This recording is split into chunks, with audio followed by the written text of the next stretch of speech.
Hello dear creative friends, welcome back to my channel and another stationery tutorial video where I'll show you how to make your own tear-off notepads in two formats, a desktop A4 and a kind of smaller A5 version.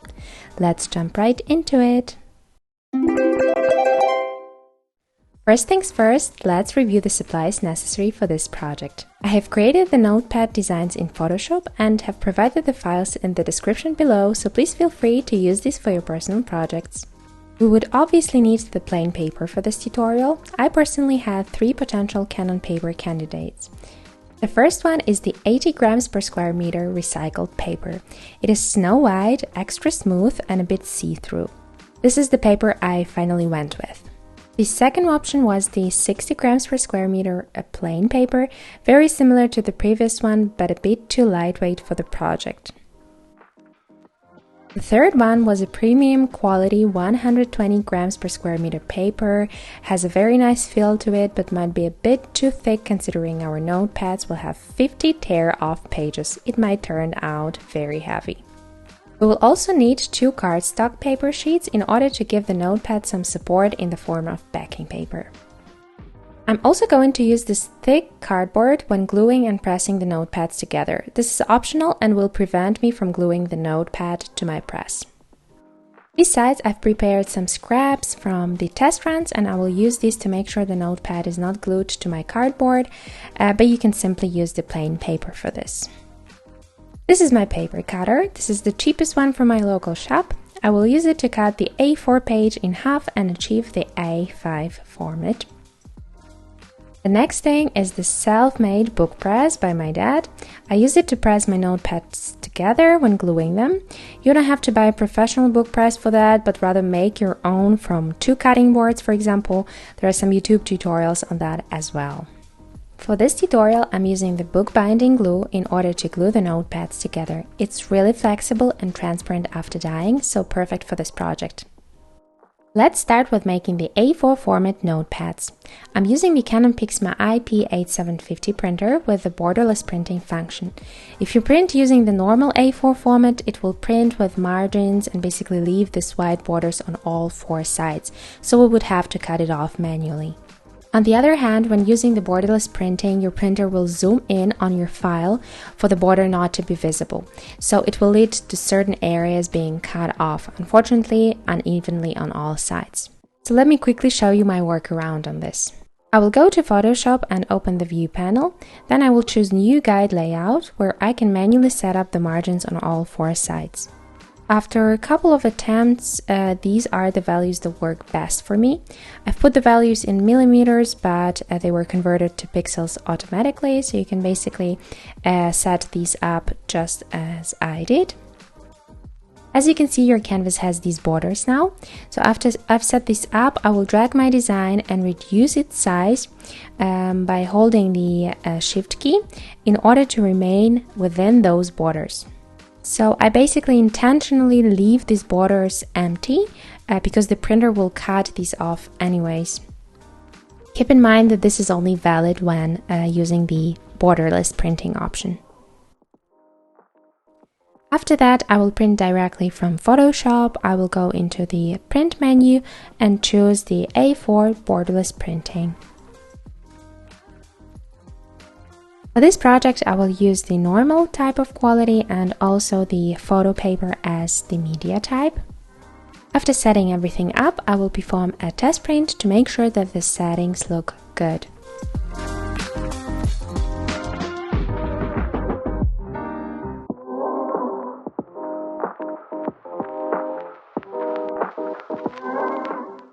After the quality check, I can print the rest of the pages, in this case 49, because I want to have 50 tear-off pages in my notepad.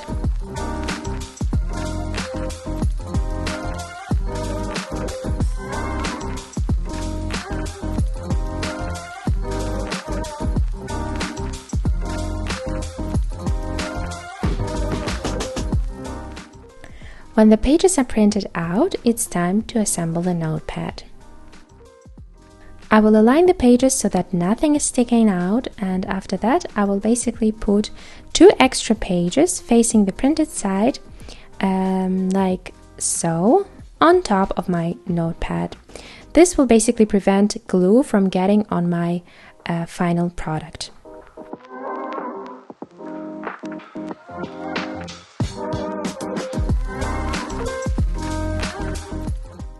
I will then place the cardstock sheet on the back of the notepad and also put 2 extra plain paper sheets on top of it.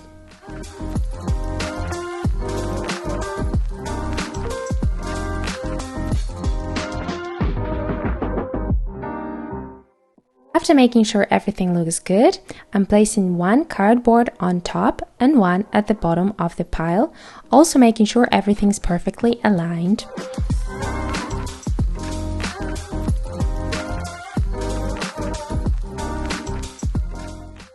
After that, I'm carefully lifting this whole structure and I'm putting it inside the press.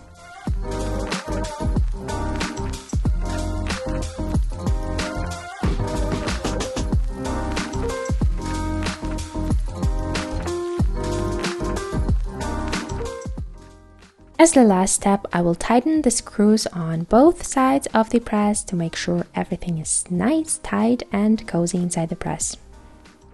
Here's how it looks like before putting the glue on it. And I'm basically pouring a little bit into this glass container, and I will proceed to spreading it over the spine of the notepad. Don't worry about putting too much glue. It's pretty fast drying, and I believe the more the better. We have to soak it very well without leaving any dry patches. I go over the spine twice to make sure everything's perfectly covered, and then I will leave it for 30 minutes in order to dry.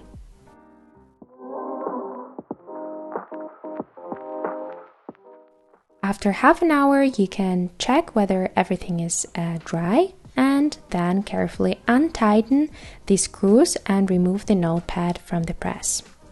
This is exactly why we use the cardboard and also the extra sheets on top of our notepad. It allows us to make mistakes, and basically when we are removing the cardboard and removing the notepad from the press, some pages can basically tear off. In this case, we are safe and we can remove the cardboard from the notepad.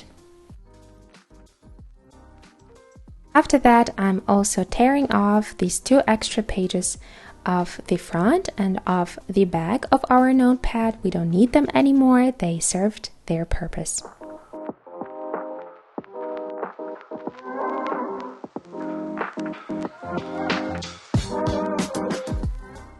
And ta-da! Our A4 desktop notepad is now ready, and we can proceed to making the A5 version of it. We will start with preparing the print files. I will first drop the A5 version of the notepad into the Photoshop template we have previously created. A little disclaimer, we will not be able to fit 2 A5 pages within those margins. As you can see, they go over a bit, so we don't want these areas to be cut off. So I will decrease the size of the A5 page a little bit to something like that. I will leave all the measurements below. I will proceed to duplicating this layer, and I'll drag and position the duplicated layer next to our original one so that we have 2 pages next to each other. I will leave just a little bit of white space between those pages because we're going to cut them. Once again, we are going into the print menu and making sure that our print settings are just as we want them to be.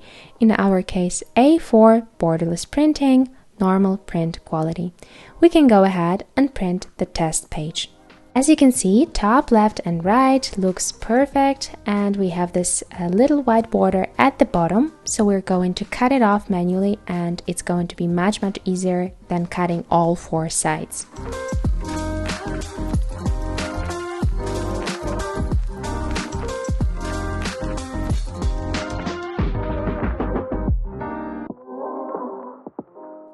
I have printed 25 sheets in total in order to make 50 tear-off pages of the A5 notepad.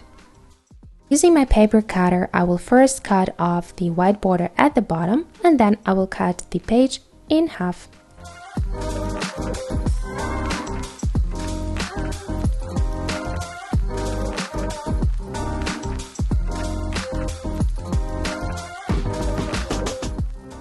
The assembly process will look the same. I will place 2 sheets on top of the notepad, then the backing paper and 2 extra sheets of white paper at the back of the notepad.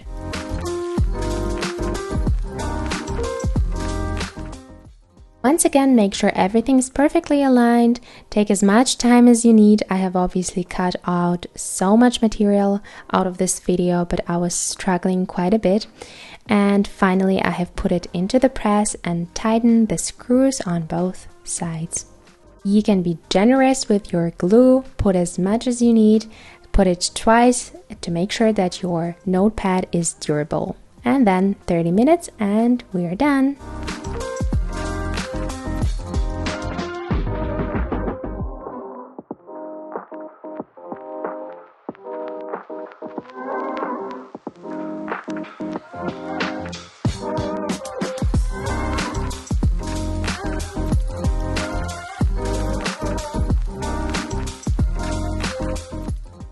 You can tear off those unnecessary pages or you can leave them be, it's totally up to you.